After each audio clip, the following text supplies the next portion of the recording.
이번에는 가장 먼저 후회하는 사람들에 관한 이야기입니다. 일찍이 독일의 자유주의 경제학자 레프케는 집단주의자가 되는 사람들의 유형을 여러 가지로 분류하면서 집단주의자가 되는 동기가 무엇이 되었든 집단주의는 결코 대안이 될 수 없다고 단언했습니다. 그의 분류에 따르면 집단주의 사회가 되어 재산과 소득이 강제로 재분배될 때 잃을 것은 없고 얻을 것만 있을 것이라는 기대 때문에 집단주의를 지지하는 사람들도 있고, 또 포퓰리즘 정치꾼처럼 권력을 차지하기 위해 집단주의자가 되는 사람들도 있으며, 인본주의와 평등, 정의에서 출발하여 현실 사회에서 나타나는 불평등, 불의를 제거해야 된다는 정의감에서 집단주의자가 되는 사람들도 있습니다. 레프케는 특히 인본주의적 동기에서 집단주의자가 되는 경우처럼 집단주의자들의 이상이 아무리 고매할지라도 그들이 만들어갈 현실은 우리 인간의 이성 및 경험과 완전히 배치되기 때문에 결코 대안이 될 수 없다고 보았습니다. 그들 중 중요한 한 가지는 집단주의자들은 자원을 배분하는 시장 가격 기구를 인간의 두뇌에 의존한 계획으로 대체하고자 하지만 현실은 우리가 상상하는 것 이상으로 너무나 복잡하기 때문입니다.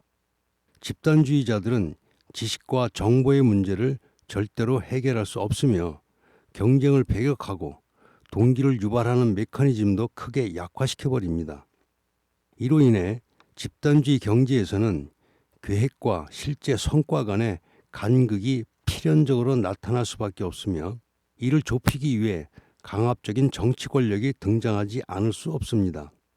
결국 집단주의는 정치, 경제, 사회 모든 면에서 폭군, 분열, 중앙 집중, 전제 군주적인 조직화, 개성의 파괴, 전체주의, 비효율 및 인간 사회에 경직된 기계화를 불러온다는 것이 레프케의 확신이었습니다. 집단주의가 불러올 이런 해악이 대한민국이라고 해서 피해갈 리 없습니다.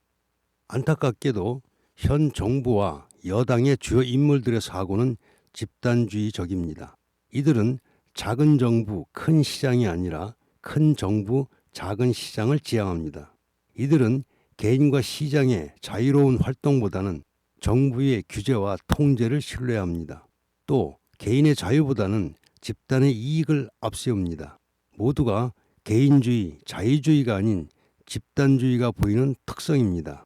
이 주요 인물들 가운데는 드러내놓고 나는 사회주의자라고 공언하는 사람도 있습니다. 사회주의, 공산주의는 나치즘과 더불어 집단주의가 극단적으로 진행된 형태입니다. 앞서 보았듯이 이 집단주의가 불러오는 해악은 분명하고 확실합니다.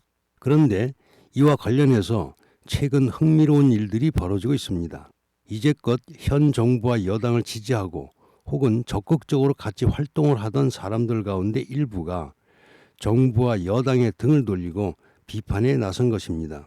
대표적인 진보 논객으로 알려진 진중권 전 동양대 교수는 그들은 대중의 이성, 윤리의식을 믿지 않는다. 선동, 조작당할 수 있는 존재로 본다. 그 의식이 끔찍하고 혐오스럽고 무섭다고 했으며, 김경률 전 참여연대 공동집행위원장은 청와대 사람들은 모럴이 없다고 했습니다. 민주사회를 위한 변호사 모임 소속의 한 변호사는 지난해 말 혼자서 조용히 이 정권에 대한 지지를 철회했다는 글과 함께 국민의 눈치를 보지 않는 이 겁없는 정권이 무슨 일을 저지를지 두렵다고 했습니다.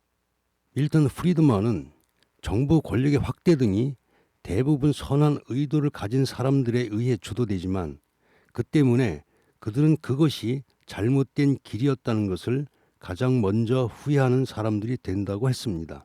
진중권 전 교수 등도 후회하는 것으로는 보이지만 아직까지는 이들의 후회가 프리드먼이 말하는 후회까지는 나아가지 못한 것으로 보입니다.